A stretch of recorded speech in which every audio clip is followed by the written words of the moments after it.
So children let's continue further. The next topic जो अब generally ना सीबीएसई पूछेगा ना एससी पूछेगा, एमसीक्यू में शायद इससे रिलेटेड कुछ पूछ लिया जाए। और ये टॉपिक बेसिकली कोई डिफिकल्ट नहीं है, आपने ऑलरेडी इसको पढ़ा है। The only thing is question को सॉल्व करने का एक तरीका आपको बस आना चाहिए। एडमिशन ऑफ अ पार्टनर सबको याद होगा, कभी कभी बैलेंस शीट नहीं बन के आती थी, but items used to be given in paragraph form. तो हम उन आइटम्स को बैलेंस शीट के अंदर पुट करते थे और हमारा जो बैलेंसिंग फिगर आता था that used to be called as what children, sundry assets. तो अब आपको क्वेश्चन मिलेगा एंड वहां पे बैलेंस शीट आपको नहीं मिलेगी, तो सर फर्क क्या पड़ेगा? बैलेंस शीट का काम ही क्या है भाई? बैलेंस शीट का एक सबसे बड़ा काम है अनटिल अनलेस यू नो कि आपकी एसेट्स थी कितने की, बिकी कितने पे भी हो, थी कितने की, क्या आप उसे रियलाइजेशन में ट्रांसफर कर पाएंगे? नहीं कर पाएंगे। तो रियलाइजेशन में ट्रांसफर करने के लिए एसेट्स की बुक वैल्यू का जानना बहुत जरूरी है। तो अगर आपको बुक वैल्यू नहीं पता तो आप यहां पे फंस जाएंगे।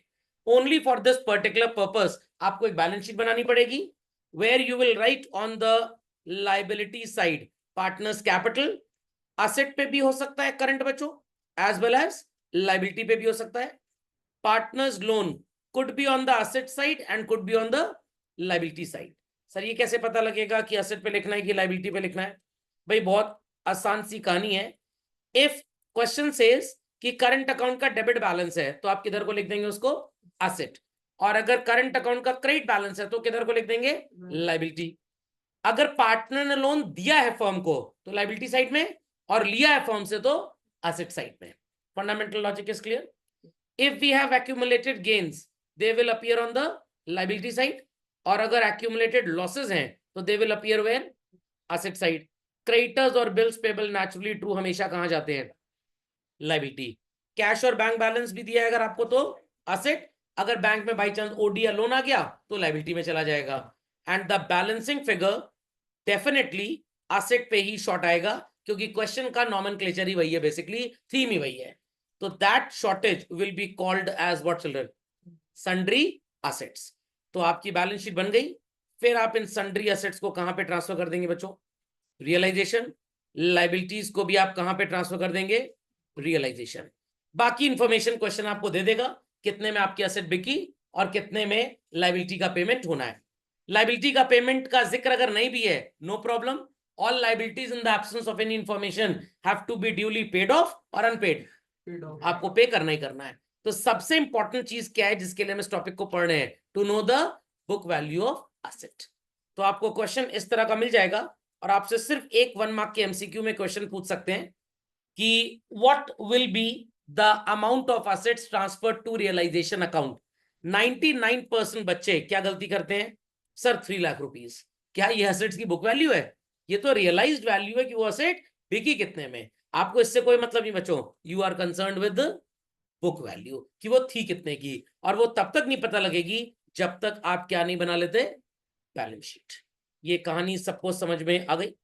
चलिए, तो आपको ये क्वेश्चन नजर आ रहा है बच्चों, इसके नीचे बैलेंस शीट छपी हुई है, मिल गया सबको? Let's start preparing the balance sheet. Start fast, let's continue. Question कह रहा है ए बी सी ने बिजनेस स्टार्ट किया 1 अप्रैल 2016 को और 31 मार्च 2020, 16 17 17 18 18 19 19 20, 4 साल के बाद इनकी कैपिटल 70 55 एंड 35 दी हुई है। तो ए का कैपिटल कितना है बच्चों बताइए जरा? 70,000। B's capital is how much? 55 and C's capital is how much? 30,000। 35 है कि 30 है? 35, सॉरी। तो प्लीज पुट 35,000 है। झटपट लिख लें फास्ट क्विकली। तो भैया तीनों कैपिटल लिख लिए सबने? अब एक छोटी सी बात और आप मेरे को बताएंगे, क्योंकि ये चीज पहले कभी पढ़ाई जाती थी बच्चों को बट अब सिलेबस के बाहर चली गई है, तो इतना ही पढ़ना हमारे लिए सिलेबस से ज्यादा है। ये 4 साल बाद की जो कैपिटल है बच्चों, क्या ये जादू से निकल आएगी? नो। आपने 2016-17 में फाइनल अकाउंट्स बनाए होंगे, पीएल अप्रोप्रिएशन कैपिटल अकाउंट बनाया होगा, फिर उसका क्लोजिंग बैलेंस आया। उसी बैलेंस से आपने 2017-18 में फिर फाइनल अकाउंट बनाए होंगे, फिर आपने कैपिटल अकाउंट पीएल अप्रोप्रिएशन वगैरह बनाया, क्लोजिंग बैलेंस आया, फिर उससे कुछ बैलेंस आया जिससे आपने कैपिटल अकाउंट फिर बनाए 18-19 में, फिर पीएल अप्रोप्रिएशन बना, कैपिटल अकाउंट बना। कहने का मतलब सक्सेसिव पीएल अप्रोप्रिएशन कैपिटल एक के बाद एक के बाद एक बनते जा रहे हैं। और फाइनली 31 मार्च 2020 के ये बैलेंसेस दे दिए गए। तो ऐसे क्वेश्चंस भी आपको मिलेंगे जिसमें कैपिटल आपको दे दी जाए 1 अप्रैल 2016 की, और फर्म कब डिसॉल्व हो रही है 31 मार्च 2020। 16-17 PL appropriation capital account, 17-18 PL appropriation capital account, 18-19 PL appropriation capital account, 19-20 PL appropriation and capital account. Sir capital account का बैलेंस कहां से मिलेगा? जो 16-17 का क्लोजिंग बैलेंस होगा वो 17-18 का ओपनिंग, जो 17-18 का क्लोजिंग होगा वो 18-19 का ओपनिंग, जो 18-19 का क्लोजिंग होगा वो 19-20 का ओपनिंग। नहीं समझे बात को? इतना बड़ा क्वेश्चन अब नहीं आता, सीबीएसई में तो कभी आता ही नहीं था। आईएससी में जब 12 मार्क्स 14 मार्क्स 18 मार्क्स के क्वेश्चन आते थे तब एटलीस्ट 2-3 साल की अकाउंटिंग इस तरह से पूछी जाती थी। अब अगर एट मैक्स इस टॉपिक से कुछ आया तो आपको 1 नंबर के एमसीक्यू में सिर्फ और सिर्फ बच्चों इतना दे देंगे और पूछेंगे find out the value of sundry assets on the date of dissolution. तो वही सिंपल है, asset equals to capital plus liability, liabilities are given, if only this much information is there, तो आपकी लाइबिलिटी कितनी हो जाएगी? 0। कैपिटल पता है आपको, यही वैल्यू क्या हो जाएगी यहाँ पे? एसेट। Is that understood? तो अब आपको सिर्फ एमसीक्यू के लिए इसको पढ़ना है। फर्म में कंटिन्यूअस लॉस हो रहा था, सोचा गया कि फर्म को बंद कर दें। ऑन दैट डेट क्रेडिटर्स कितने के नजर आ रहे हैं? 24। तो where we should write creditors बच्चों? लाइबिलिटी साइड में 24,000 के क्रेडिटर्स लिख दीजिए। चलते हैं आगे। और इस दिन हमारे पास कैश इन हैंड था बच्चों 4,000। Where do we write cash in hand? Asset में कैश इन हैंड लिख लें सब लोग। How much? 4,000। अब इसके बाद तो जो डिसोल्यूशन पे हुआ that is given to us, उसका बैलेंस शीट से कोई लेना देना नहीं है। Ready everybody? जरा टोटल बताइए कितना आएगा बच्चों? How much? 1,84,000। और यहां पे बच्चों झटपट लिख लें 1,84,000। एकदम आसान है, अकाउंटिंग इक्वेशन जैसे बनाते थे आप 11th क्लास में। 4 is already given on the asset side. क्या डिफरेंस आएगा बच्चों? 1,80,000। और आप इसे क्या बोल के पुकारेंगे? Sundry assets. तो अभी तक आप पका हुआ खाना खाते थे, यहां पे आपने खुद पकाया है, अब आप खाएंगे। रेडी? चलें आगे। जी, अंजलि जी, प्रेक्षा जी, कोई query? People on the hot seat, any query? Tanish Gupta ji, कोई क्वेरी? समझ में आ गया? टिट्टू एडमिशन में आपने कॉन्सेप्ट पढ़ा था, बट जो बात मैंने आपको बताई है उसको याद रखिएगा, क्योंकि ये 12th क्लास में तो अब सिलेबस से बाहर जा चुका है। बट अगर आप कल को डीयू या बीएचयू से बीकॉम ऑनर्स पढ़ते हैं तो वहां पे पार्टनरशिप क्लास 12th की पढ़ाई जाती है। तो वहां पे आपको टीचर्स ऐसे क्वेश्चंस कराएंगे और आपको कैपिटल बैलेंस दे देंगे 16 का, और कहेंगे 20 में फर्म डिसॉल्व हुई तो सक्सेसिव अप्रोप्रिएशन कैपिटल अकाउंट आपको बनाने पड़ेंगे। फाइन, चलिए रेडी एवरीबॉडी? आगे आंसर सबका? चलो, what is the entry for transfer of assets बच्चों? Realisation account debit to sundry assets. तो सबसे पहले ट्रांसफर कर लेंगे कितना? 1,80,000। Very good. What is the journal entry for transferring creditors children? Creditors to realisation, तो हम लिख देंगे क्रेडिट साइड पे what? By creditors account. How much? 24,000। That's it? और तो कुछ था नहीं। Do we have anything like partners loan वगैरह और कोई लायबिलिटी है? No. assets realized at 3 lakh, what is the journal entry for assets sold? Bank account debit to realisation. तो आप रियलाइजेशन में क्या लिख देंगे भाई?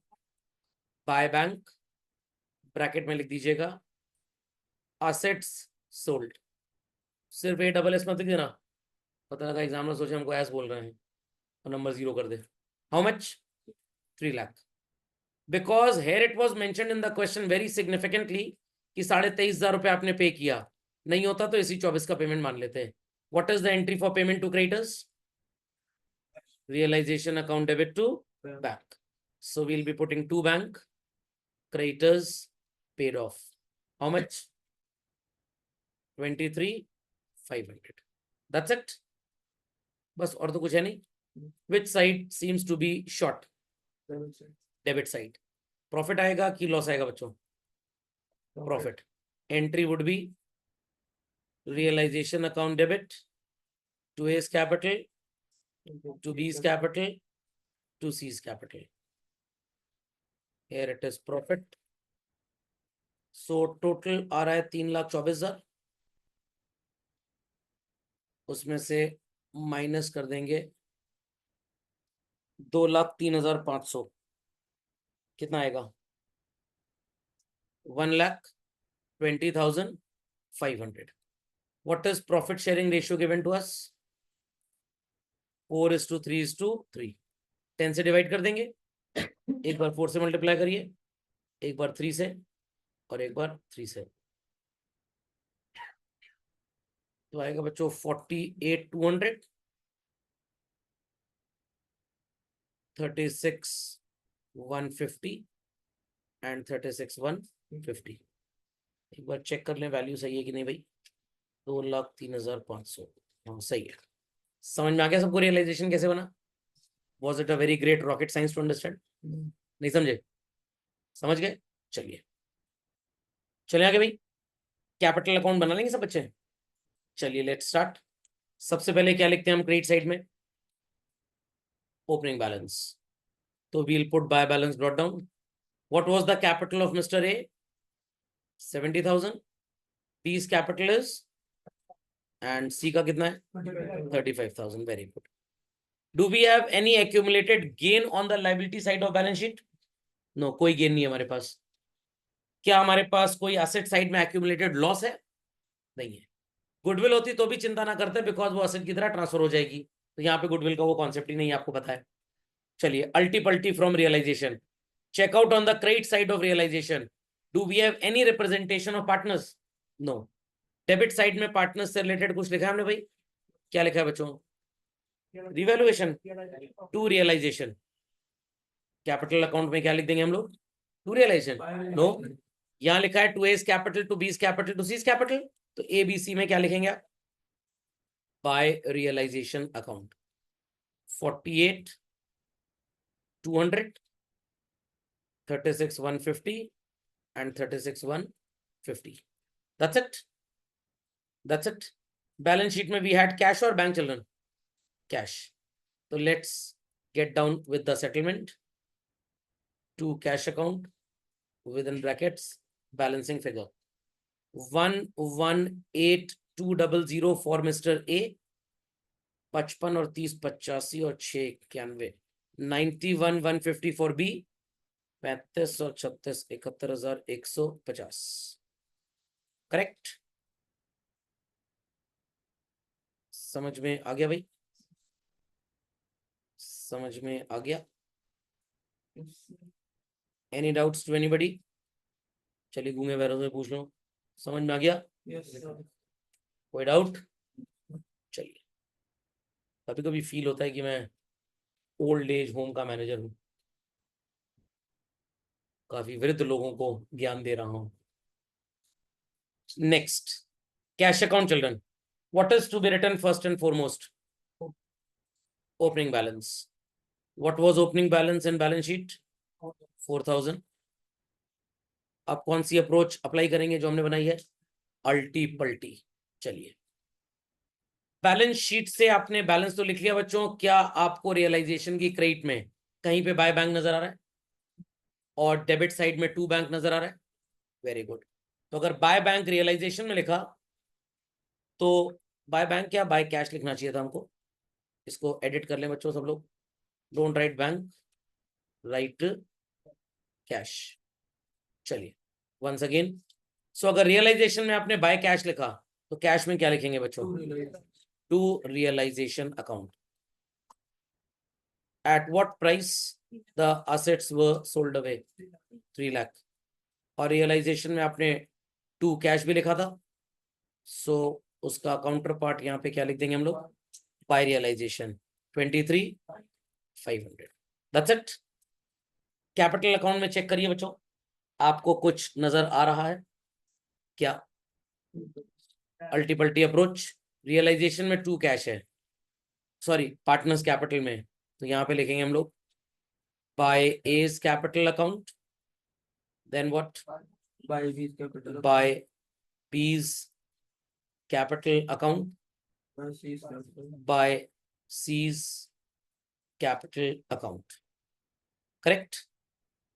3,04,000 रुपए. ये टोटल आना चाहिए। Here it is 118, 200, 91, 150 and 71, 150। क्या आएगा? 3,04,000। आगे answer. Was it a very great rocket science to understand? समझ गए सब लोग भाई? कोई डाउट तो नहीं? चलिए।